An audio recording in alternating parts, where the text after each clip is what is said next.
السلام عليكم ورحمة الله وبركاته. أنا هعمل بتنجان المخلل على طريقتنا المصرية. تمام. أنا هفتح هنا بس عشان يدي ضوء شوية، عشان أنا عندي الدنيا ضلمة مع إني ما عملش حاجة يعني. المهم هنجيب بتنجان وهنجيب فلفل، ممكن فلفل رومي ممكن فلفل حامي حسب ما انت عايزة. المهم يكون معاكي فلفل. هتجيبي توم، شوية توم، هتجيبي خل وليمون لو حابة، خل وليمون الاتنين مع بعض عادي. شطة، نجيب شطة، هنجيب كمون وملح. تمام. احنا دلوقتي هنقطع البتنجان علشان ده كبير، انا ما بلاقيش صغير الا نادر جدا، فلازم اقطعه. ولو هو صغنن خالص كده، اللي هو صغنن خالص قد الصباع، تفتحيه فتحه كده عشان وانت بتحمريه ما يفرقعش معاكي. انا بقى بعمل كده اهوت الكبيره علشان خاطر انا عايزه استمتع برضو بمخلل، واروح عامله كده اهو. وممكن بقى بعد ما تقليه تحشيه من جوه. انا ما بحشيش، انا ما بحشيهوش، انا بخليه كده وبروح حاطه التتبيله هوريكي، وبرده بيدي نفس الطعم. وبقليه بحطه في الزيت. انا بص هوريكي القلايه دلوقتي، بس انا هوريكي انا بقطع البتنجان الكبير علشان استغل ان انا اعمل بتنجان مخلل على الطريقه بتاعتنا. وعلى فكره طعمه حلو جدا، ممكن ما تعمليش اي حاجه وتاكليه كده بالعيش عادي جنب الكشري بقى يحب البتنجان المخلل. تمام. الفلفل طبيعي علشان تحمريه لازم تفتحيه من جنبه كده، تغزي السكينه كده تفتحيه حته كبيره علشان ما يفرقعش معاكي برده ويأذيكي. احنا على بال ما يتقلي البتنجان هنقطع الباقي البتنجان، لان في مصر عندنا صغنن كده وكبير وكده، بس انا بجيبه واروح فاتحاه كده فتحه واروح قلياه يتحمر. بعد ما يتحمر بقى بطلع بالحشو بقى اللي انا هعمله، هوريهولك بقى توم وملح وفلفل، توم وملح وشطه، وهنقطع فلفل اخضر ندقه في قلب الهون. بص انا بدائيه جدا، جايبه الهون اهو عندي هنا في ايطاليا، وبعدين بيتحشي من جوه. هنا بقى انا علشان خاطر مش بحب التوم كتير، هو كل ما البتنجان تومه كتير بيبقى حلو، انا مش بحب التوم كتير، بحط يا دوب يدي طعم، لان الفصوص التوم هنا فزه قوي فبتفضل في قلب النفس. انا مش بحب النفس يكون فيه توم. حلو. انا هقطع واجهز كده على جنب علشان هنعمل التتبيله اللي هنحطها على البتنجان المخلل المصري اللي انتوا طالبينه. بقطع دي صغير لان ده كبير، ده رومي وممكن يكون حامي، وبقطعه برده كده. بيبقى على فكره بيبقى جميل قوي تقطيعه وهو متخلل كده، بيبقى مش قادره اقول لكم، بيبقى حاجه كده رهيبه يعني في الطعم. انا بوصف لك اللي انا بعمله، انت عايزه تعملي بالطريقه اللي هي المصريه البتنجان صغنن عادي مفيش مشكله. دول هنسيبهم عشان هنحمرهم. طبعا انا حاطه البتنجان هنا اهو، زي هوريهولك بقى بقليه في القلايه الكهرباء الفيتوتريتشا، مش عارفه باينه اهو. انا بقليها في القلايه عادي، ولازم يحمر، يعني البتنجان ما بياخدش وقت في التسويه. ماشي. انا بسيبه يحمر هنجهز التتبيله بقى بتاعتنا الحلوه اللي هي بقى توم زي ما قلت لكم كده. يلا نجهز بقى التوم بقى والحاجات دي. بمسك الفلفل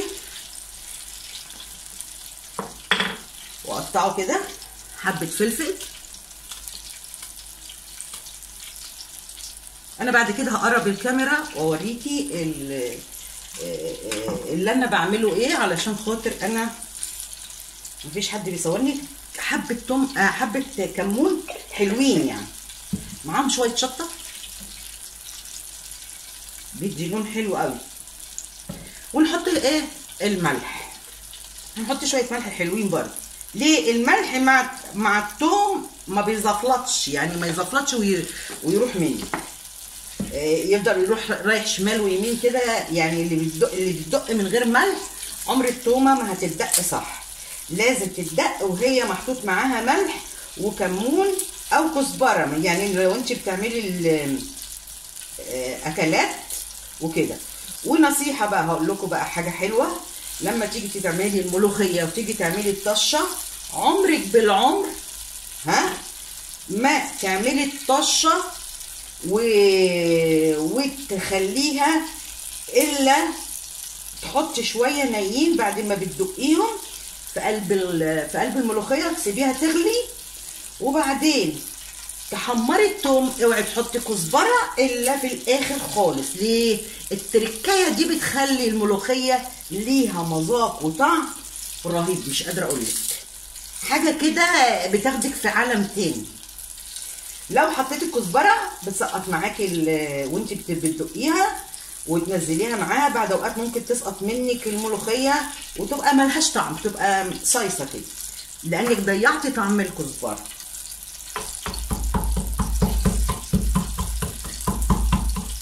عندك مفرمه اعملي فيها، انا عندي مفرمه بس انا بحب ايه، احب الطميه وهي بتدق كده تحسي انها بتتعصر.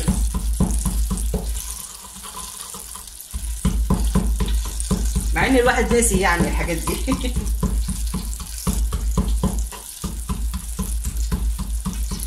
بس انتي اللي طلبت مني ان انا عايزه البتنجان المخلل بتاعنا بصراحه شوقتني ان انا اعمله. هقلب شويه بقى الايه، اشوف البتنجان كده اديله تقليبه هزه كده علشان خاطر اللي تحت يطلع فوق واللي فوق يطلع تحت، يتحمر حلو يبقى لونه حلو كده ذهبي.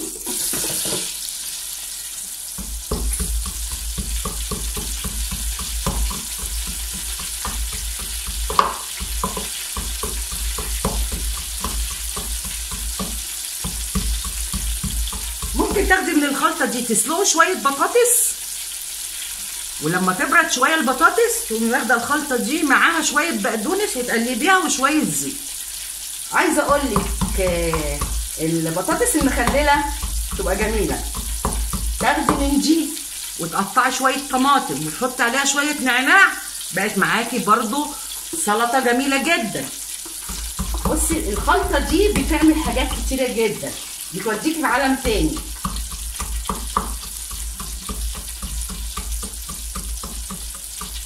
بصي انا ايه كده معايا اتهرس وبقى حلو جدا، وبصي لونه غامق حلو ازاي، احمر غامق.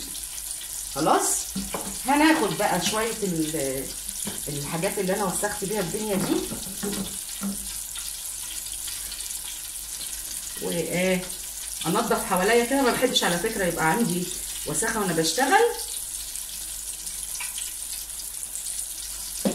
خلاص هنجيب بوله او اي حاجه عندك انت حابه تعملي فيها البتنجان المخلل بتاعك، مفيش مشكله. انا عندي ايه عندي طبق اهو، لان احنا هناكلها النهارده. لو عايزه تحطيها في علبه تحتفظ وتعملي كميات كبيره مفيش مشكله. البتنجان اهو اتحمر، استنى اطلعه بقى لونه ذهبي حلو.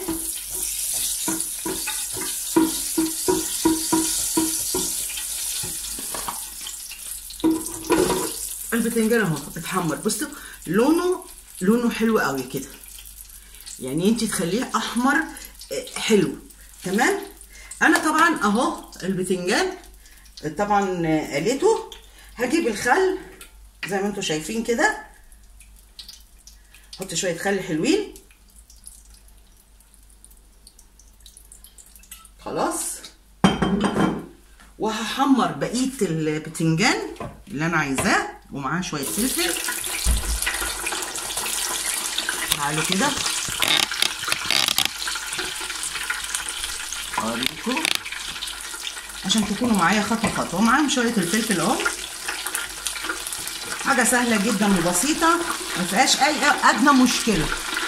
ده هيصعب عليك ان انت تعمليه؟ مش هيصعب عليك. خلاص الفلفل كمان ما بيطرقعش معايا، وزي ما انت شايفه كده ان هو هيحمر ويبقى حلو. ويعني لو احمر قبل البتنجان ممكن تطلعيه، عايزاه محمر غامق كمان مفيش مشكله. عندي بقى الفلفل ده كمان هحمره، هديله سكينه زي ما قلت لك كده بفتحه لان البتنجان الفلفل ده مش هحمره قوي لانه حامي.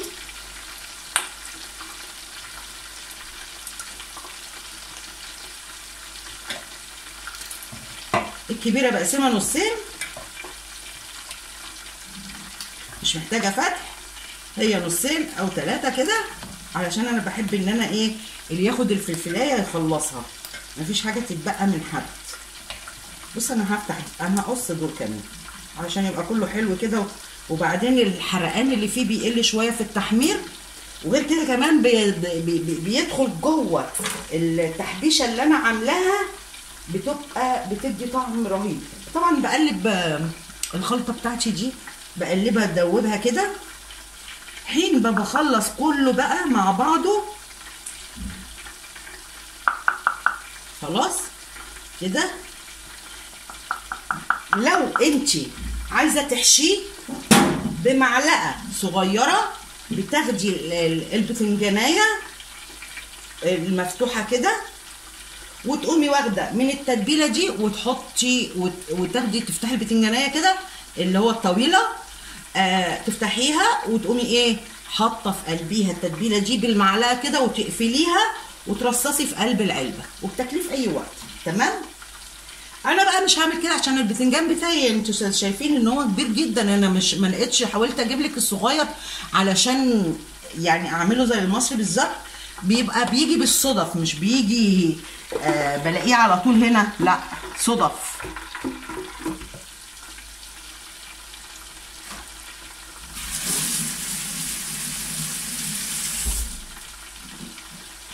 انا قربت اخلصه اهو. البتنجان سهل جدا، طول ما انت عندك لفيت التريتشب بتعملي الحاجه بتاعتك سريعه، ما بياخدش معاكي وقت. يعني عايزه تاكلي بتنجان على طول بتاكلي على طول، بتحضري. المشكله ما فيش مشكله، سهله جدا. عمل ان انت تعملي البتنجان بتاعك المخلل عادي، عندك بطرمان ممكن بعد ما يبرد شويه تقومي حطاه معبياه وحاطاه في قلب الثلاجه عادي. الشطه بدات تعمل مفعولها، تشرقني الفلفل كده، معناها ان هو حامي. انا بحاول اشوف علبه علشان احطها في قلبيها، علشان اخر النهار يعني ممكن. ايوه لقيت علبه. تمام اهو. هنحط هنا في العلبه، هبدا بقى ايه، حطيت هنا اهو في العلبه اهو، علشان بعد كده هقفل العلبه واحطها في قلب التلاجة وقت ما انا ايه عايزه اطلع منها بالمعلقه واخد شويه الصوص بتاعها. يا سلام على التتبيله بقى بتاعت البتنجان دي، لما تعملي الفول وتقومي حاطه معاها الدقه دي. الدقه بقى الدقه بتاعت ايه، بتاعت عربيات الفول.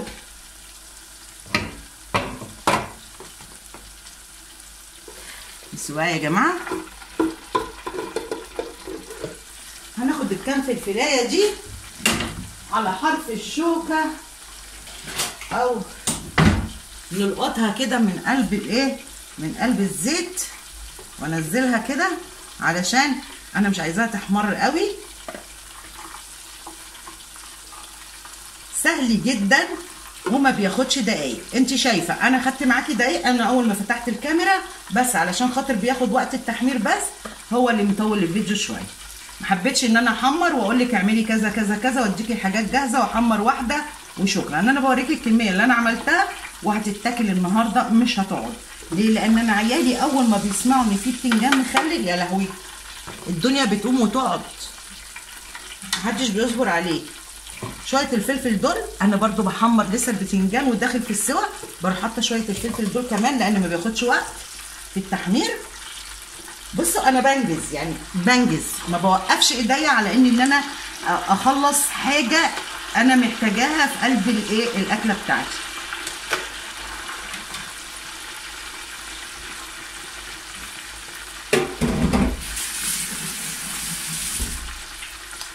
زي ما انتوا شايفين كده الموضوع سهل جدا مش صعب خالص. وانا هعمل شويه مسقعه كمان، يعني هعمل شويه مسقعه لان انا اولادي بيحبوا المسقعه جدا. لان انا معلقه دلوقتي تحمير والزيت سخن معايا، فانا هعمل شويه مسقعه واركنهم. يعني احمر ممكن البتنجان واسيبه ممكن بكره بعده ومحطوطين في العلبه اروح بقى عامله التسبيكه بتاعت المسقعه وابدا اشتغل عليها.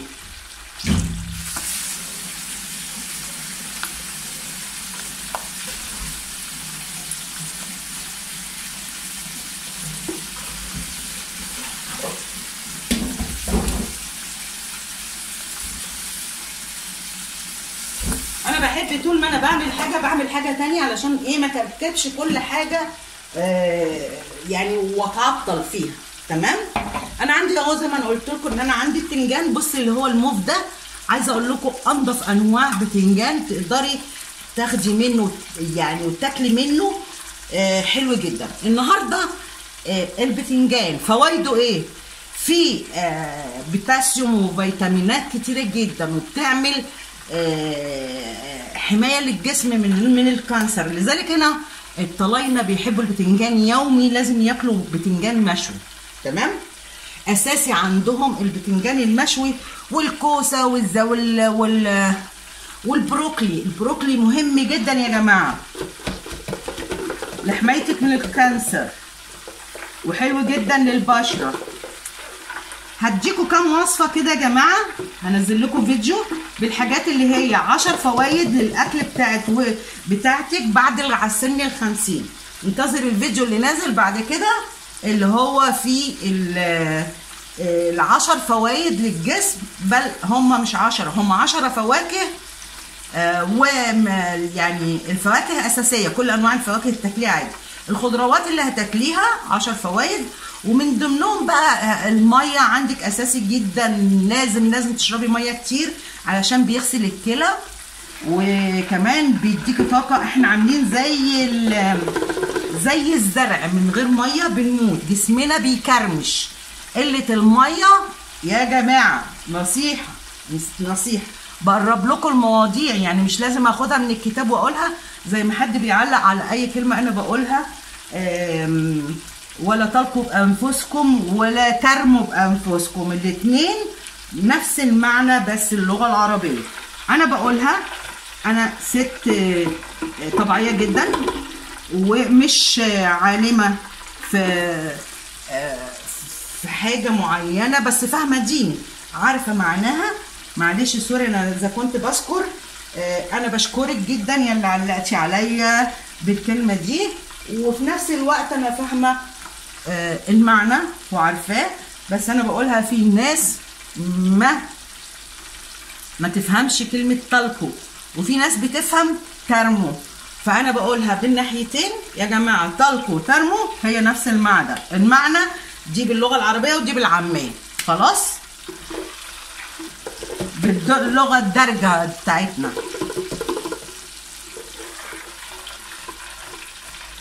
انا بدات اخرج نفسي من المود اللي انتوا شفتوني فيه، طبعا بغير منه اكيد، علشان انا مش حابه ان انا دايما ابان في الشكل ده، ولا عايزه اكون في الشكل ده، عايزه اكون دايما في الفورمه.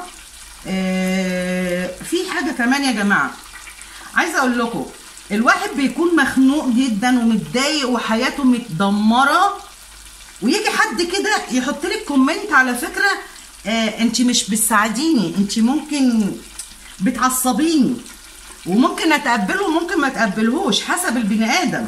تمام. ممكن واحد يقبل منك النصيحه وهو متضايق، وممكن واحد يتعصب ويعند معاكي، فانت خدتي يا وزر يا اما ثواب. تمام. تيجي واحده تقول لك ايه؟ قربي من ربنا. طب ما احنا مقربين على فكره من ربنا، بنحمد ربنا، بدليل ان انا اغلى ناس ماتت وبحمده، يبقى هو ده مش قرب من ربنا؟ تقولي لي بقى حاجات، تقولي لي مش عارفه ايه. والله الحاجه دي بتبقى يعني مكتوبه لك حسب وامتى وفين، زيها زي الموت بالظبط، زيها زي الرزق بالظبط. خلاص. انا مش ناسيه حكايه ان الواحد لازم يلبس الحجاب، انا مش ناسيه خالص، بل بالعكس انا فاكره كويس جدا. تمام. ومقربه من ربنا وعارفه ربنا كويس.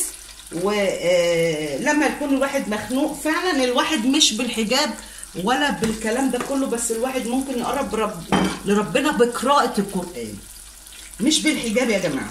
قراءة القرآن هي اللي بتقربك لأي حاجة. صلاتك هي اللي بتقربك لكل حاجة لربنا فيها طعم. تمام. انت بقى بتجيلي في وقت انا ممكن ما اتقبلش منك، غيري يتقبل. خلاص. وانا تقبلته وقلت ماشي اوكي مفيش مشكله. دي واحده بتنصحني وجزاها الله خير، يعني انها بتذكرني علشان تاخد هي ثواب وانا اخد العقاب. تمام. فما تحملنيش اكتر من طاقتي. مش لما اكون متضايقه او في عندي مشكله تيجي تقومي حاطالك كومنت ده، لان مش وقته ولا اوانه ان انت تتكلمي في حاجه زي كده. ما عليكي الا الدعاء. وممكن بقى لو انا ربنا هداني كده وطلعت وانا نفسيا حلوه وبتكلم معاكم كده ومن غير ما يكون في حاجه مضايقاني، اختاروا الوقت يا جماعه ان انتوا تتكلموا فيه في الحجاب والاسلام والدين والكلام ده كله. انا ما بمانعش وما بعرضش حد يكلمني في اي حاجه في الدين، بالعكس انا بحب الحاجات دي جدا. تمام. فما تشيلنيش وزر وتخليني تبص تلاقي ايه، لان كل واحد فينا عنده شيطان. الشيطان ده يلعب بقى ايه، ادي داخله تكلمني وتقول لي حاجات ما تنصح نفسها. طب ما انت ممكن على فكره انت تنصحيني وانت من ورا الشاشه انت مش لابسه الحجاب ولا بتعملي اي حاجه من الحاجات اللي هي المقدسه بتاعت ربنا، يعني ان انت لا لابسه حجاب ولا بتصلي، وانت تقولي لي صلي وانت ما بتصليش. في ناس كتيره جدا تقول صلي وانت ما بتصليش ولا بيصلي، صح؟ يعني مش كلنا انبياء ومش كلنا اذكياء يعني. خلاص كده هنطفي النار بقى. خلاص كده البتنجان معايا المخلل اشتغل، وهعمل بقى البتنجان التاني ده بعد ما اخلص البتنجان والفيديو بتاعي. تمام يا جماعه. انا برجو الناس اللي هي بتخش تدي نصيحه، يا ريت يا ريت نصيحتك تقوليها في وقت انا اكون مستعده ان انا اسمعك. ما ينفعش ان انت تقولي لي في اي وقت كده بالظبط، لان بيبقى العصبيه والمتضايقه والخنقه بتاعت الواحد بتبقى وقتها بيبقى فيها شيطان. تمام. الشيطان ده بقى بيقوم لاعب دور معاكي، يقوم لاعب مع اللي مخنوق ولا متضايق ولا منهار ولا بتلعب معاه دور بقى وحش مش حلو، فانت بتخليه حرام يتأذي.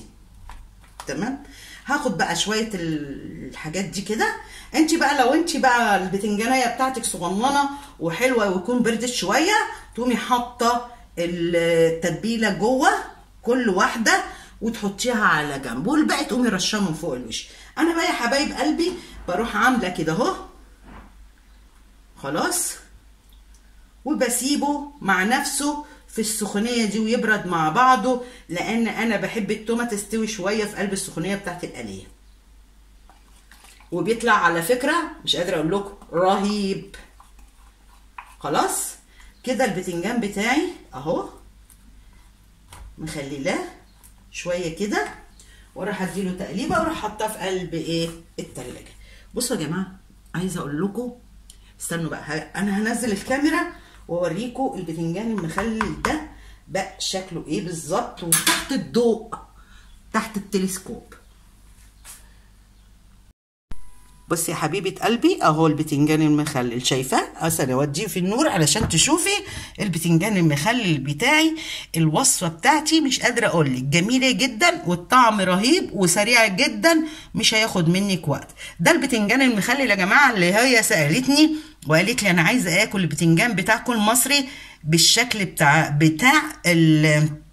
اللي انتوا بتاكلوه. انا ريقي بيجري مش قادره الم ريقي منه. وعايزه اقول لكم الفلفل كمان، بصوا الفلفل رهيب.